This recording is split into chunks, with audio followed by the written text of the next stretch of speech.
le tant attendu teaser de Captain America Brave New World est enfin sorti, bon avec un jour de retard, et il semble bel et bien dans la lignée de la trilogie Captain America avec une ambiance très géopolitique, très axée sur les États-Unis, très axée sur Washington même, et il est vendu comme le film qui va enfin faire avancer l'histoire sur la Terre 616 pour nos Avengers, lui qui est vendu comme un véritable Civil War et qui devrait normalement mener à plein d'autres nouvelles histoires. Bonjour à tous, je suis Kevin Buckhardt, le théoricien préféré de ton Hulk préféré, et aujourd'hui on se retrouve pour un format un peu moins écrit, un peu plus à chaud, pour analyser plan par plan ce trailer qui nous est offert et tenter d'y voir un peu plus clair sur l'intrigue, les personnages et tout ce qui s'y passe. Malgré tout, attention, il se peut qu'avec mes théories je tombe dans le juste et que je vous spoil totalement le film.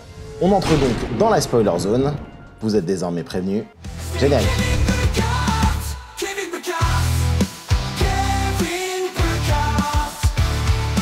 Bon, avant de nous lancer sur le teaser, il faut d'abord faire un petit état des lieux. Voilà désormais plusieurs années que le snap a eu lieu, que la Terre essaie de se remettre petit à petit, mais les États-Unis et le monde en général ont quand même pris un sacré coup.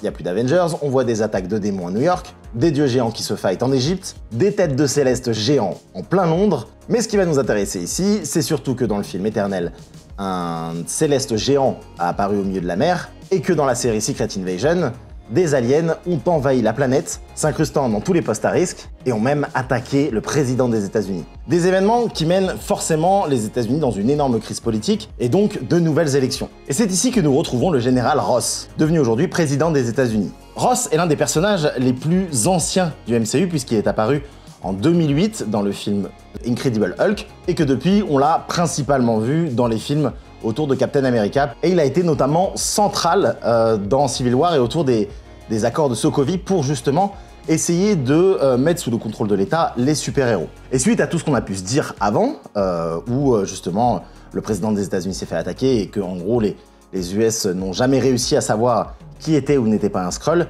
il représente une vraie façade d'autorité face à justement tous ces éléments surnaturels et super-héroïques. Mais surtout, ce qu'il représente, c'est qu'il a des méthodes pas très orthodoxes. Et c'est probablement pour ça que, comme on voit dans cette scène, pendant toute sa campagne, il a été sous protection, quasiment sous vide, dans des cages de verre blindé, puisqu'il ne doit pas forcément être très apprécié de tous, notamment des super-héros. Comme je le disais tout à l'heure, les films Captain America sont très souvent autour de la géopolitique, et notamment des États-Unis et de Washington. Et dans celui-ci, on sent une vraie critique de ce qu'ils appellent le Deep State, qui est en gros le pouvoir, qui n'est pas vraiment dans les mains du président, mais dans ceux qui contrôlent le président. Et là, en l'occurrence, une des critiques des États-Unis de base, qui est ce contrôle de la guerre et le contrôle de l'info, probablement pour manipuler l'audience et pouvoir aller faire les guerres un peu où on veut. Vous allez voir, au fur et à mesure de l'analyse, on va y venir. Et Captain America, dans tout ça, a toujours été un peu la représentation du peuple et de l'esprit libre américain, à sa manière avec Steve Rogers, et là d'une toute autre manière avec Sam, puisqu'on l'a vu dans Falcon and the Winter Soldier, Sam est clairement politisé, et il va y avoir forcément un impact dans ce film. Mais commençons concrètement sur ce teaser. On commence donc dans le bureau ovale de la Maison Blanche à Washington, où Sam rencontre Thaddeus Ross, nouveau président des États-Unis. On peut remarquer qu'il y a une petite blague sur la moustache et qui a une référence un peu plus profonde que ce qu'on croit, puisque l'ancien acteur de Thaddeus Ross était William Hurt, qui nous a quittés, et qui lui portait très bien la moustache. Et donc du coup, Marvel, pour assumer ce recast, nous fait une petite vanne autour de la moustache, en nous disant que lui nous dit que en gros, s'il n'enlevait pas la moustache, il n'allait pas gagner l'élection, mais principalement, l'idée c'est de nous dire j'arrive pas à me faire à ce nouveau style, puisque ce n'est pas le même acteur. Plutôt malin. Ross, tout juste dans sa prise de fonction, lui propose alors de monter une team d'Avengers. Mais alors pourquoi à Sam? Eh bien parce que Sam est le nouveau Captain America. Forcément, si vous n'avez pas suivi Falcon and the Winter Soldier, vous avez peut-être raté ça, mais en gros cette série nous montre toute l'évolution de Sam pour accepter de devenir le nouveau Captain America, et dans le dernier épisode, il accepte pleinement le rôle, devenant ce nouveau Captain America. Mais Sam ne semble pas avoir été invité pour cette proposition en particulier, puisque à la Maison Blanche se joue un événement international. On ne sait pas exactement de quoi il s'agit, mais on croit comprendre qu'il y a des leaders du monde entier qui se sont regroupés autour du nouveau président des États-Unis, et on peut imaginer que ce soit dans le but de créer une coalition mondiale justement pour protéger la Terre de ces diverses menaces, étant donné qu'il n'y a plus d'Avengers et potentiellement aussi qu'ils ont peut-être envie d'avoir le contrôle. Mais il y a quand même un élément qui nous saute aux yeux. Et cette représentation massive dans le teaser des cerisiers, mais également du Japon. Puisqu'on voit dans cette scène que Sam se retrouve entre un représentant du Japon et le président des États-Unis. Mais alors, pourquoi autant de cerisiers? Bon, déjà, premièrement, ils n'ont pas rajouté ça de manière fictionnelle. La Maison Blanche possède énormément de cerisiers, et la scène qu'on voit à la fin dans le fight contre Red Hulk est vraiment une allée qui existe, remplie de cerisiers, qui se trouve pas très loin de la Maison Blanche. Et surtout, je pense que l'idée d'avoir choisi les cerisiers, c'est parce que ça a une vraie signification. Dans la culture japonaise, ça représente aussi bien la vie que la mort, la beauté que la destruction. Mais surtout, ça représente le printemps et donc la renaissance. Et donc ça, retenez bien, puisque c'est un élément qui va être très important dans ce film, qui traite principalement de ce sujet-là, le sujet de renaissance, de revenir, donc la recréation des Avengers, mais aussi la renaissance de Thunderbolt Ross en Red Hulk, mais ça encore une fois on y revient après. Mais voilà, c'est un sujet qui est très intéressant, et le Japon dans ce film va probablement être l'ennemi manipulé des États-Unis pour créer une guerre dont les États-Unis ont besoin. D'ailleurs, on voit que le plan d'après, lors de la présentation, Sam est littéralement entouré de Japonais. Jusqu'à ce que Isaiah Bradley vrille et tente d'assassiner le président. D'ailleurs, on voit que Sam le défend immédiatement, ne comprenant pas ce qui se passe. La description qui avait été faite pendant la présentation au CinemaCon nous disait que Isaiah, qui se porte très bien et qui se comporte normalement, reçoit une activation et d'un seul coup vrille complètement. Nous, on a vu les extraits du vrillage, mais on n'a pas vu forcément les extraits de l'activation. Encore une fois, si vous n'avez pas regardé Falcon and the Winter Soldier, qui est ce Isaiah Bradley? Pour la faire courte, quand Captain America disparaît dans les années 40, les États-Unis lancent un nouveau programme de super soldats et font des expérimentations sur les soldats noirs qui se sont engagés pour le pays. Isaiah Bradley devient donc Captain America pendant la guerre de Corée et est le seul rescapé de toute son unité, puisque le sérum de super soldat n'a pas très bien fonctionné sur tout le monde. C'est donc un Captain America avant Sam. D'ailleurs, on voit clairement que dans cette scène, on a des grosses similitudes avec Captain America The Winter Soldier, Civil War et donc du coup ce film, puisqu'on a un ami de Sam qui se fait activer, qui commence à vriller, et on voit dans les plans qui suivent qu'il va se faire chasser au sein de Washington. Et le souci, c'est que Disney a cette mauvaise habitude, comme avec Star Wars, de se dire « il y a un truc qui a marché, on va refaire la même chose, les gens vont rien capter ». Non, ça se voit gros, et j'espère vraiment que Disney va pas faire cette erreur. Donc, le président se fait tirer dessus, visiblement il s'en sort, puisque les scènes suivantes se passent dans le bunker de la Maison Blanche, qui est un bunker connu, qu'on a vu notamment avec la salle de crise, avec les images qu'on a vues sur la traque de Ben Laden par exemple, on voit qu'elle est juste derrière. Et là on a une discussion entre Sam et Ross, où Sam lui dit que clairement il se passe quelque chose autour de son entourage, et où Ross lui répond qu'il n'est pas Steve Rogers. Et c'est très intéressant comme remarque, puisque c'est l'élément principal de la controverse autour de Sam en tant que Captain America. Oui, il n'est pas Steve Rogers, et oui, il est différent de Steve Rogers, et oui, il va totalement l'assumer, et je trouve ça intéressant. Après, de la manière dont ça va être fait, et est-ce qu'il va réussir à l'assumer, moi j'ai encore des doutes là-dessus, hein. Il n'y a aucun problème, mais bon, après je suis un peu aveuglé du fait que j'aime tellement Steve Rogers. Mais voilà, en tout cas c'est assumé, c'est dit, on y va, et c'est là qu'en gros, plus ou moins ils se séparent. On a Ross qui va dire « il y a ton pote qui a essayé de m'assassiner », et on a Sam qui dit « non, c'est sûrement un complot autour de toi, moi je vais enquêter ». On enchaîne rapidement avec quelques scènes où on voit Sam avec son costume blanc. Alors on sait que dans le film, il va posséder plusieurs costumes, il ne sera pas toujours avec le même, et son costume blanc est celui directement tiré de la fin de Falcon and the Winter Soldier, où il devient officiellement le nouveau Captain America avec un costume fait par le Wakanda d'ailleurs, et cette scène-ci fait partie des reshoots et sera sûrement la scène d'introduction. Vous savez, dans les Captain America, il y a toujours une scène d'introduction, vraiment d'action, où on se débarrasse d'un méchant très rapidement, on passe à autre chose. Là, je pense que ce sera l'occasion de montrer que ce Captain America, il en a, il va défoncer des trafiquants dans je sais pas quel pays, et ça enchaîne avec cette histoire de Maison Blanche. Mais revenons sur cette idée de Deep State.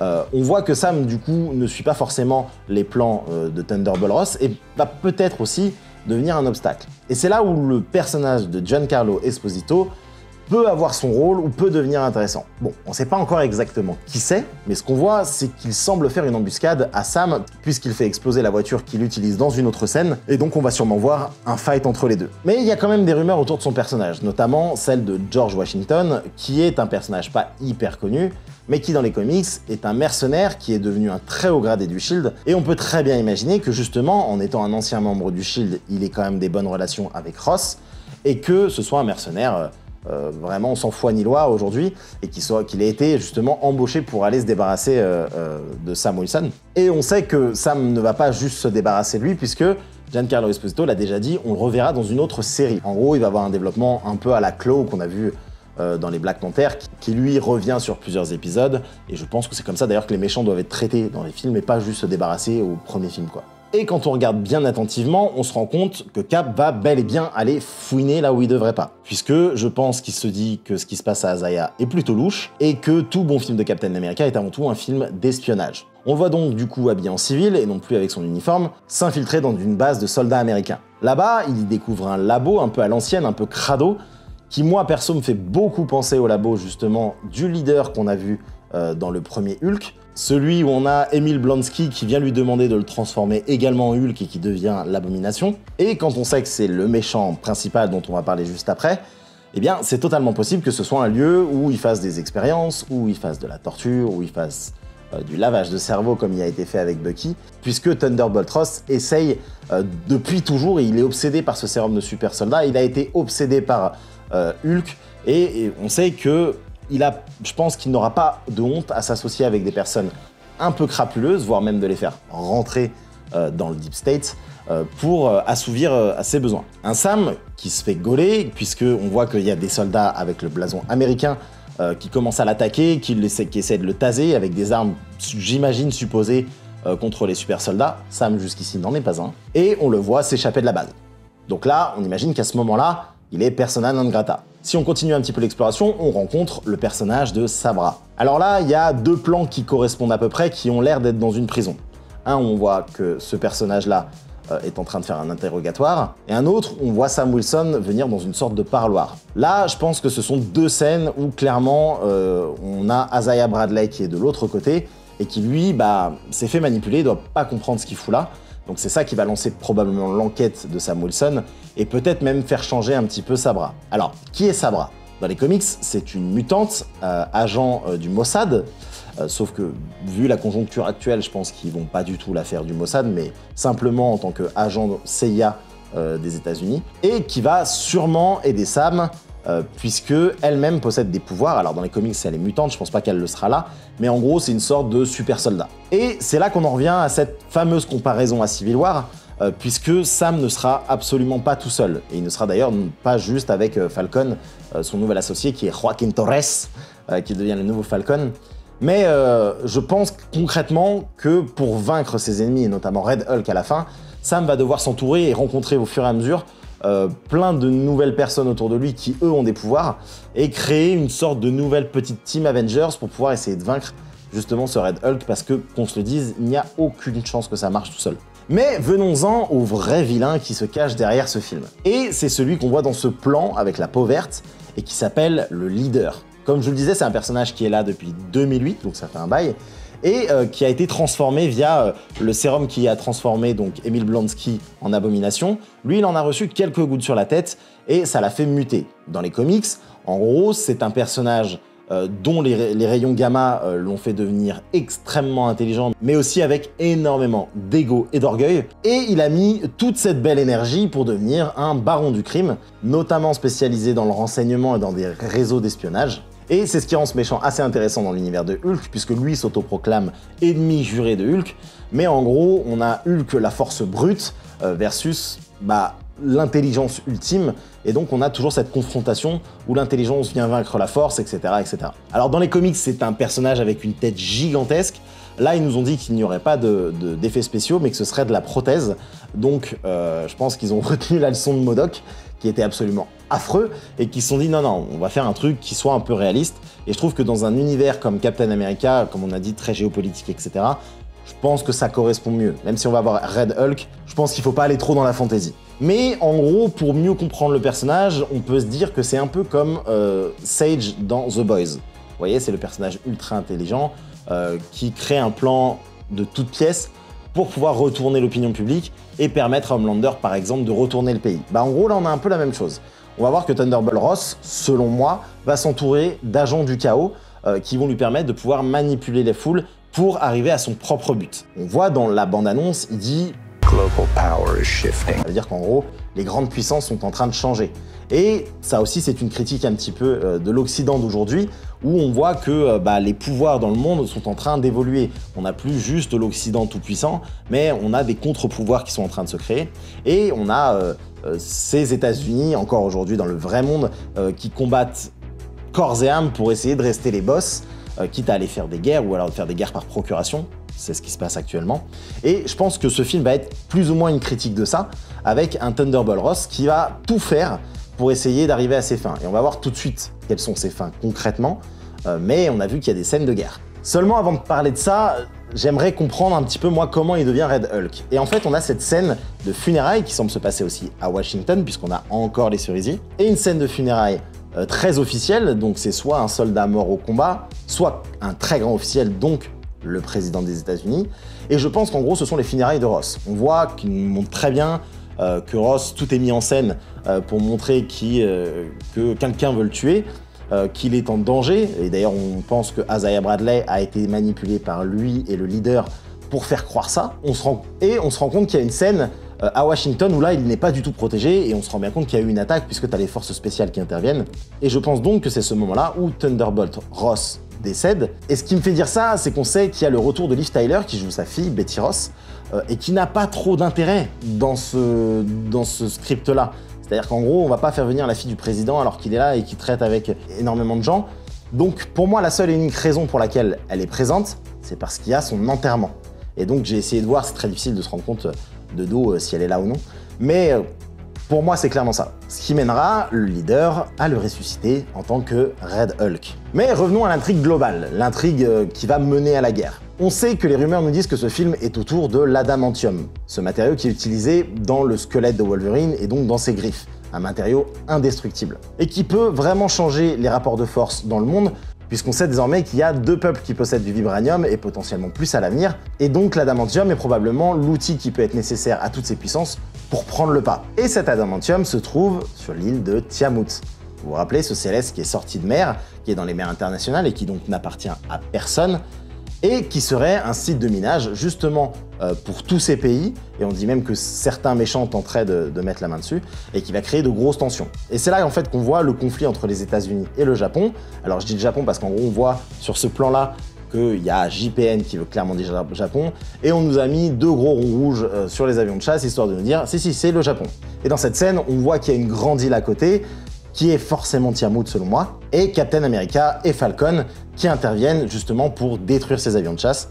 Alors, quand est-ce que se passe cette scène? Je sais pas exactement, on va dire que c'est plutôt au début qu'à la fin, et que potentiellement c'est ce qui va faire shifter Sam, étant donné qu'il va se rendre compte qu'il s'est fait manipuler. C'est d'ailleurs probablement ce qui va pousser Ross à demander des nouveaux Avengers, puisque aujourd'hui se joue une lutte de pouvoir dans le monde entier et que les États-Unis ont besoin de héros, et même peut-être que les autres pays en ont, on sait pas, on va le découvrir, je sais pas. On finit donc ce trailer avec la bataille entre Sam et Red Hulk, où on voit que Sam a un nouveau costume, qui fait moins bannière étoilée et qui se rapproche d'ailleurs plus de Nomade, vous savez, quand Captain America avait décidé de se rebeller, que vraiment l'agent des États-Unis. Donc là, on voit que Sam a pris vraiment son indépendance. Comme je vous le disais, ce chemin de cerisier existe vraiment à Washington, c'est pas un truc qu'ils ont rajouté. Et donc la baston se fait au bord du lac, souvenez-vous, là où Captain et Sam se sont rencontrés lors de la course.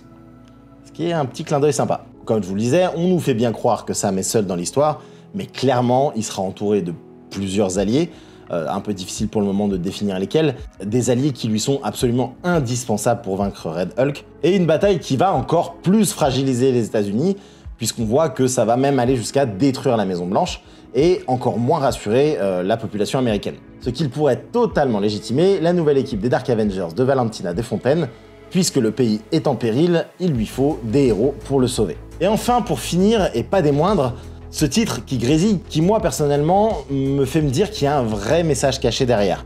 En gros, c'est vrai qu'on se rapproche un peu d'une DA à la Black Ops, comme on a pu voir, donc ce côté Deep State, de se dire qu'il y a des opérations cachées que le public ne sait pas, mais surtout on voit qu'il oscille entre le noir et le blanc. Et en fait, je crois que ça va être vraiment tout le sujet de ce film, qui est qu'il n'existe pas juste des blancs ou du noir, tout est un peu gris, tout est un peu mélangé, et qu'il faut toujours se méfier de ce qu'on nous raconte.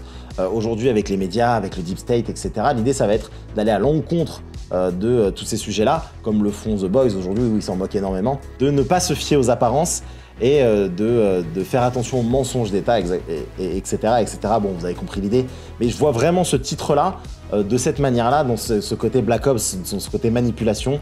Et je pense que le leader aura un énorme rôle dans cette partie manipulation. Je crois que c'est un peu, on avait vu dans Civil War que Baron Zemo avait été utilisé de cette manière-là, mais juste pour les Avengers. Moi, je crois concrètement que le leader a un rôle très particulier de manipulation même de Thunderbolt Ross, et que je pense que ce méchant-là ne finira pas dans ce film et qu'on le verra beaucoup plus loin. On parle potentiellement d'un film World War Hulk, alors qui ne sera pas du tout comme dans les comics, mais où on aurait justement cet affrontement leader avec plusieurs Hulk, etc., qui pourrait être vraiment intéressant. Et donc moi je suis plutôt excité par ça. Bon, globalement c'est un teaser qui nous montre pas grand chose et en même temps pas mal de choses. Quand on commence à regrouper un peu les éléments du puzzle, on se rend compte qu'on a un début d'intrigue, qu'on commence à comprendre un petit peu la dynamique du film et vers quoi ça nous mène. Moi personnellement, la première fois que je l'ai regardé, je me suis dit, mais bon, j'ai quand même crié à la fin parce qu'en fait ce plan de fin où personne s'y attend après le titre, j'avoue que j'ai fait waouh, trop bien, parce que franchement c'est stylé, mais de manière globale je sais pas, moi j'arrive toujours pas à m'attacher à Sam. C'est mon gros problème, je suis un fanboy de Steve Rogers, j'adore tout ce qu'il représente, mais Sam j'ai du mal et je sais pas vers quoi ils vont nous emmener. J'ai un peu l'impression, et je suis difficile et je sais que mes collègues de la Spoiler Room m'ont un peu insulté sur le WhatsApp quand j'ai dit ça, mais ça fait un peu pour moi le wish justement d'un Civil War ou d'un Captain America and the Winter Soldier, parce que on sent vraiment qu'ils veulent faire la même chose, vraiment la même chose, parce que t'as des scènes un peu identiques. Je veux dire, même la scène où t'as Nick Fury qui se fait courser par les agents d'Hydra, t'as l'impression qu'il va avoir la même chose avec Giancarlo Esposito. Et dans l'ensemble global, ce côté mensonge, ce côté manipulation, j'ai peur que ce soit un bis repetita comme on a eu l'épisode 7 de Star Wars, qui ressemble énormément à autre chose. Bon, je peux me tromper, j'ai quand même confiance en Marvel, mais malgré tout, là, tout de suite, ça me rassure pas des masses. Mais quand même, ça peut être vraiment une bonne option. Et on voit qu'il y a plein de pistes qui sont lancées. Apparemment, il y aura plein de méchants secondaires. Et ça peut être très intéressant de voir Captain évoluer et mériter sa place. Ça, pour le coup, ça peut être vraiment cool.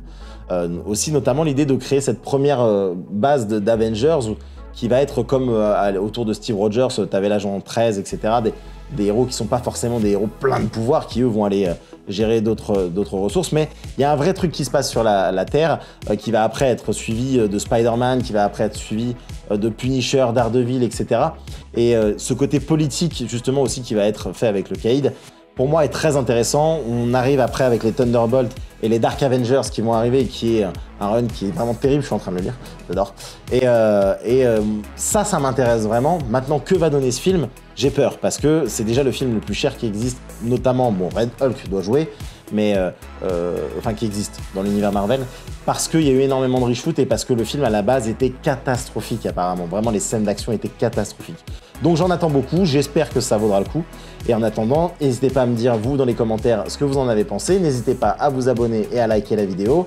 Et si vous avez aimé ce format, n'hésitez pas à aller voir ma dernière vidéo où je décrypte le trailer d'Agatha All Along. Et croyez-moi, il y a beaucoup de choses à dire. Et surtout, n'oubliez pas d'être curieux, c'est le secret pour être heureux. Ciao!